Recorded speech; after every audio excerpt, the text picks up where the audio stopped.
നാട്ടിലെ തൊപ്പി വിവാദമാണെങ്കിൽ ഇവിടെ മോളുടെ സ്കൂളിൽ നിന്ന് തൊപ്പി ഡേ ആണ്. അതെ, ഫങ്കി ഹാറ്റ് ഡേ.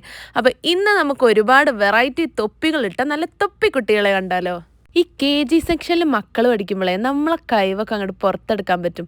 അങ്ങനെ ഒരുപാട് അമ്മമാരുടെ കഴിവുകൾ പുറത്തെടുത്ത കുറേ തൊപ്പികളാണ് ഇതൊക്കെ.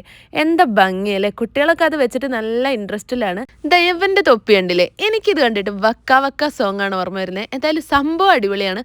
പക്ഷെ ആൾക്ക് ഇത് അങ്ങോട്ട് ഫിറ്റ് ആവുന്നില്ലേ എന്നൊരു സംശയം. സംഭവം എന്താ വെച്ചാൽ ആള് തലേന്ന് കൈയെടുക്കുന്നില്ലേ? അവനെ നോക്കിയിരിക്കുമ്പോ പെട്ടെന്ന് അതാ അവിടെ ഒരു ബട്ടർഫ്ലൈ ചിറകും ക്യാപ്പും ഒക്കെ വെച്ച് അങ്ങനെ നിൽക്കുന്നു. പിന്നെ നോക്കുമ്പോ ദാ അവന്റെ തലയിലൊരു ഓന്ത്. എന്താലേ, ഇത് നല്ല വെറൈറ്റി ആയിട്ടില്ലേ? ഉള്ള കുട്ടികൾക്ക് പേടിയുള്ള ഐറ്റാണ് ഇവൻ ഈ തലയെ കൊണ്ട് നടക്കുന്നത്. പിന്നെ ഇതാ ഷാർക്കും സ്പൈഡർമാനും പോപ്കോണും ബട്ടർഫ്ലൈസും അങ്ങനെ എല്ലാം ഉണ്ട്. ഈ കുട്ടി ഇതാ അവളെക്കാളും വലിയൊരു തൊപ്പിയും വെച്ച് നടക്കുന്നുണ്ട്. വേറൊരാൾ ഇതാ ഒരു വീടൊക്കെ തലയെ വെച്ചിരിക്കുന്നുണ്ട്. അപ്പോഴാണ് ഒരു സീബ്ര ക്യാപ്പുകാരി തൊപ്പിയും കൈ പിടിച്ച് കരയുന്നുണ്ട്. ഇവനെയാണ് എനിക്ക് ബലമായ സംശയം. തലയിൽ ഡയറി മിൽക്കും ലോലിപോപ്പും ഒക്കെ ഒട്ടിച്ചു വെക്കണേ, അവന്റെ ബാക്കിലായിരിക്കുന്നേ, കരയാണ്ടിരിക്കുവോ? ഇതാണ് എൻ്റെ ക്രിയേഷൻ. എങ്ങനെയുണ്ടെന്ന് നിങ്ങൾ കമൻറ്റ് ചെയ്യുക. വേറൊരാളിതാ തലയിൽ ഒരു പീസ് കേക്കും ഐസ്ക്രീമും ജ്യൂസും ഒക്കെ ആയിട്ട് വെച്ചിരിക്കുന്ന സംഭവം നല്ല ക്യൂട്ടായിട്ടുണ്ടല്ലേ?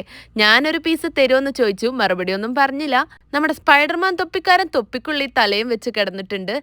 പിന്നെ യൂണിക്കോണും ഫോറസ്റ്റ് ക്യാപ്പും അങ്ങനെ ഒരുപാട് വെറൈറ്റീസ്.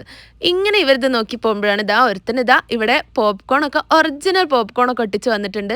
അപ്പം ഇതാ ഇവിടെ വേറൊരാൾ നിറച്ച് പോപ്കോണുള്ള ഒരു പോപ്കോൺ ക്യാപ്പ് ആയിട്ട് വന്നിട്ടുണ്ട്. ഒരു അക്വേറിയം തന്നെ തലയിലിട്ടിട്ട് മറ്റൊരാളും. അങ്ങനെ ഇതാ ഒരുപാട് വെറൈറ്റി ക്യാപ്പുകളൊക്കെ ഇട്ടിട്ട് കുട്ടികൾ നല്ല ഹാപ്പി ആയിട്ട് അങ്ങോട്ടും ഇങ്ങോട്ടും ഒക്കെ അതിനെപ്പറ്റി പറഞ്ഞ് അങ്ങനെയൊക്കെ ഇരിക്കുന്നത് കാണാൻ തന്നെ നല്ല ഭംഗിയുണ്ട്.